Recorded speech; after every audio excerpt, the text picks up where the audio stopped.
నువ్వు నూరుతున్నప్పుడు బయట తోటి చెమట నువ్వు తుడుచుకున్నప్పుడు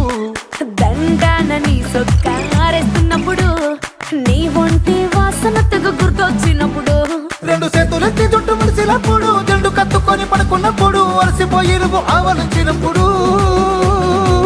వచ్చుండై ఫీలింగ్స్ వచ్చి వచ్చి చంపేస్తుండై